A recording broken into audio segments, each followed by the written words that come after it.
Hello all ಎಲ್ಲ ಹೇಗಿದ್ದೀರಾ? ನಾನು ತುಂಬ ಚೆನ್ನಾಗಿದ್ದೀನಿ. ನಾನಿವತ್ತು ನನ್ನ ಫ್ಯಾಮಿಲಿ ಜೊತೆಗೆ ಬೇಲೂರಿಗೆ ಬಂದಿದ್ದೀನಿ. ತುಂಬ ವರ್ಷಗಳಿಂದ ನಾನು ಹೋಗಬೇಕು ಅಂತ ಅಂದ್ಕೊಂಡಿದ್ದಿದ್ದೊಂದು ಪ್ಲೇಸ್. ಇಲ್ಲಿ ಈಗ ಹಾಸನಿಂದ ನಮಗೆ ಒಂದು 30 ಕಿಲೋಮೀಟರ್ಸ್ ಆಯಿತು. ಬಟ್ ಚೆನ್ನಾಗೇ ಇದೆ ರೋಡೆಲ್ಲ ಸುಮಾರಾಗಿ. ಸೊ ಅದೇನು ಪ್ರಾಬ್ಲಮ್ ಆಗಲಿಲ್ಲ ನಮಗೆ.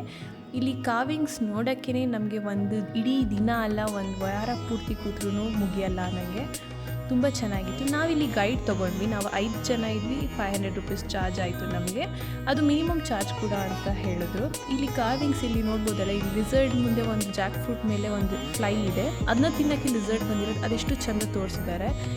ಈ ಆರ್ಕಿಟೆಕ್ಚರ್ ಅಥವಾ ಕಾರ್ವಿಂಗ್ಸ್ ನಮಗೆ ನೋಡಿದಾಗ ನನಗೆ ನಾವುಗಳು ಏನೀಗ ಮನೆ ಕಟ್ಬಿಟ್ಟು ಇಂಟೀರಿಯರ್ ಡಿಸೈನರು ಎಷ್ಟು ನಾವು ದುಡ್ಡು ಸ್ಪೆಂಡ್ ಮಾಡೋದಕ್ಕಿಂತ ನಾವಲ್ಲಿ ಎಷ್ಟು ಸ್ಟ್ರೆಸ್ ಔಟ್ ಆಗ್ತೀವಿ, ಓ ಇದು ಚೆನ್ನಾಗಿದೆ ಅಂತ, ಅದೇನೂ ಅಲ್ಲ ಅಂತ ಅನ್ನಿಸ್ತು. ನಾವೆಲ್ಲ ಏನೇನು ಕಟ್ಟಿಲ್ಲ, ಏನೂ ಮಾಡಿಲ್ಲ, ಈಗಿನ್ನೇನು ನಡೀತಾ ಇರೋಲ್ಲ ಅಂತ. ಆಗಿಂದವ್ರು ಎಷ್ಟು ಡೆಡಿಕೇಟೆಡ್ ಆಗಿ ಆ ವರ್ಕ್ ಮೇಲೆ ಮಾಡಿದಾರಲ್ಲ, ಅದಕ್ಕೆ ನಿಜವಾಗ್ಲೂ ನಾವು ಖುಷಿ ಪಡಬೇಕು. ನಮಗೆ ಪ್ರೌಡ್ ಕೂಡ ಆಗುತ್ತೆ ಅದು ನಮ್ಮ ಕಂಟ್ರೀಲಿದೆ ಅಂತ. ಮತ್ತು ಇನ್ನು ಕಟ್ಟೋಕ್ಕೆ ಕೂಡ 100 ವರ್ಷ ತೊಗೊಂಡಿದ್ದಾರೆ ಅಂತ ಗೊತ್ತಾಯಿತು. ಅದರ ಅರ್ಥ ಲೈಕ್ ತಾತ ಸ್ಟಾರ್ಟ್ ಮಾಡಿ ಮೊಮ್ಮಗ ಮುಗಿಸಿರೋದು 3 ಜನರೇಷನ್ಸ್ ಕಂಟಿನ್ಯೂಸ್ ಆಗಿ ಮಾಡಿದಾರಲ್ಲ, ಅದು ತುಂಬ ತುಂಬ ಡೆಡಿಕೇಟೆಡ್ ಆಗಿ. ಮತ್ತು ಇಲ್ಲಿ ನನಗೆ ಏನು ಇಷ್ಟ ಆಯಿತು ಅಂದರೆ, ಇಲ್ಲಿ ರೋಪ್ ಚೈನ್ ತೋರಿಸಿದಾರಲ್ಲ, ಆ ಚೈನ್ದು ಎಷ್ಟು ಚೆನ್ನಾಗಿ ಲೈಕ್ ಕಾರ್ವಿಂಗ್ ಮಾಡಿ ಎಷ್ಟು ತುಂಬ ಚೆನ್ನಾಗಿದೆ ಅಂದರೆ, ಅದನ್ನ ಈಗಿನ ಕಾಲದಲ್ಲಿ ನಾವು ನೆಟ್ಟಿಗೆ ಒಂದು ಡೋರ್ ಮಾಡಿಸೋಷ್ಟಲ್ಲೇ ನಮಗೆ ಸಾಕಾಗೋಗುತ್ತೆ. ನಮಗೂ ಬೆವರು ಬಂದು ಅರ್ಧ ಬಿಳಿ ಕೂದಲು ಬಂದುಬಿಟ್ಟಿರುತ್ತೆ ನಮಗೆ. ಆ ಥರ ಅಷ್ಟು ಟೆನ್ಷನ್ ಕೊಡ್ತಾರೆ. ಆಗಿನವ್ರು ಎಷ್ಟು ಚೆಂದ ಮಾಡಿದ್ದಾರೆ ಅನ್ನೋದನ್ನ ನೋಡೋಕ್ಕೆ ಖುಷಿ ಆಗುತ್ತೆ ನಮಗೆ ನಿಜವಾಗ್ಲೂ. ಅಲ್ಲಿ ನೋಡ್ತಿದ್ದೀರಲ್ಲ, ಆ ಸಣ್ಣ ಗಣಪತಿ ಬಂದು ಎಕ್ಸಾಮ್ ಗಣಪತಿ ಅಂತ ಕರೀತಾರೆ.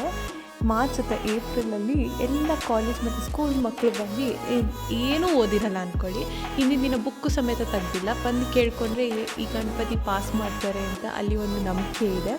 ಈ ನಂಬಿಕೆಯಿಂದ ಎಲ್ಲರೂ ಬಂದು ಪೂಜೆ ಮಾಡ್ತಾರೆ. ಇದು ಮುಂಚೆ ಗೊತ್ತಿದ್ರೆ ನಾನು ಹೋಗಿ ಟ್ರೈ ಮಾಡ್ತಿದ್ನೋ. ಮತ್ತು ಇಲ್ಲಿ ಈ ಕಾವಿಂಗ್ಸ್ಗಳೆಲ್ಲ ಏನಿದೆ, ಇದು ಇಂಟರ್ಲಾಕಿಂಗಲ್ಲಿ ಅಂದರೆ ಒಂದು ಲಾಕಿಂಗ್ ಸಿಸ್ಟಮಲ್ಲಿ ಅಷ್ಟೇ ಕೂರಿಸಿರೋದು, ಅಲ್ಲಲ್ಲೇ ಕೂರಿಸಿರೋದ್ರಿಂದ ಮತ್ತೆ ತೆಗಿಬೋದು ಪ್ರಾಬ್ಲಮ್ ಇಲ್ಲದೆ. ಪ್ರತಿಯೊಂದು ಅಲ್ಲಿ ಮಾಡಿರೋ ಎಲ್ಲ ಸ್ಕಲ್ಪ್ಚರ್ಸ್ ಕೂಡ ಅದೇ ಥರ ಲಾಕಿಂಗ್ ಸಿಸ್ಟಮಲ್ಲಿದೆ. ಮತ್ತು ಅಷ್ಟು ಚೆಂದ ಇದೆ ಲೈಕ್ ಕಾರ್ವಿಂಗ್ಸ್ ಕೂಡ. ಈಗ ಇಡಬೇಕಾದ್ರೆ ಏನೋ ಡ್ಯಾಮೇಜ್ ಆಗಿರ್ಬೋದು, ಆ ಥರ ಏನೂ ಆಗಿಲ್ಲ. ಇದು ಸೀಲಿಂಗಲ್ಲಿ ಸೆಂಟ್ರ್ ಆಫ್ ದ ಟೆಂಪಲಲ್ಲಿದೆ. ಆ ಸೆಂಟರಲ್ಲಿ ಇರೋದನ್ನು ರೂಫಲ್ಲಿ ಎಷ್ಟು ಗಟ್ಟಿಯಾಗಿ ಇಂಟರ್ಲಾಕಿಂಗಲ್ಲಿ ಇಟ್ಟಿದ್ದಾರೆ ಅಂತ ನೋಡೋಕ್ಕೆ ಖುಷಿಯಾಗುತ್ತೆ. ಮತ್ತು ಹೆವಿನೂ ಇದೆ, ಅದೇನು ತುಂಬ ಚಿಕ್ಕದಾಗಿ ಅಂತ ಇಲ್ಲ, ನಾವಿಲ್ಲಿ ತೋರಿಸ್ದಂಗೆ ಅಂತ ಅನ್ನಿಸ್ಬೋದು. ಬಟ್ ನೀಟಾಗಿದೆ, ಒಂದೊಂದು ಪ್ರಪೋರ್ಷನೇಟಾಗಿ ತುಂಬ ಚೆನ್ನಾಗಿ ಮಾಡಿದ್ದಾರೆ. ಆ ನೋಡೋಕ್ಕೋಸ್ಕರ ಆದ್ರೂ ಹೋಗಲೇಬೇಕಾಗತ್ತೆ ಪ್ರತಿಯೊಬ್ಬರೂ. ನಮ್ಮ ದೇಶದಲ್ಲಿ ಇದೆ ಅಂತ ತುಂಬ ಖುಷಿಯಾಗುತ್ತೆ ಇದು ಮತ್ತೆ ಹೇಳ್ತಾ ಇದ್ದೀನಿ.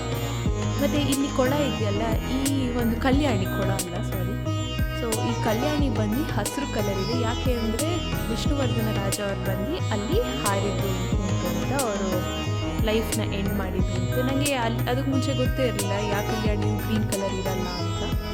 ಮತ್ತು ಅಲ್ಲಿ ಎಷ್ಟೊಂದು ಆಮೆಗಳುಂಟು ಇವತ್ತಿಗೆ, ತುಂಬ ಆಮೆ, ಅಲ್ಲಿ ಸಣ್ಣ ಆಮೆ ಕೂಡ ಇವತ್ತು ನೋಡ್ಬೋದು. ಒಂದು ಫ್ಯಾಮಿಲಿ ಜೊತೆ ಟೈಮ್ ಸ್ಪೆಂಡ್ ಮಾಡೋಕ್ಕೆ ನಾವಿಲ್ಲಿ ಹೋಗ್ಬೋದು ಆರಾಮಾಗಿ. 1.5 hour ಆಗುತ್ತೆ. ಎಲ್ಲರೂ ಹೋಗಿ ಅಂತ ನಾನು ಹೇಳ್ತೀನಿ.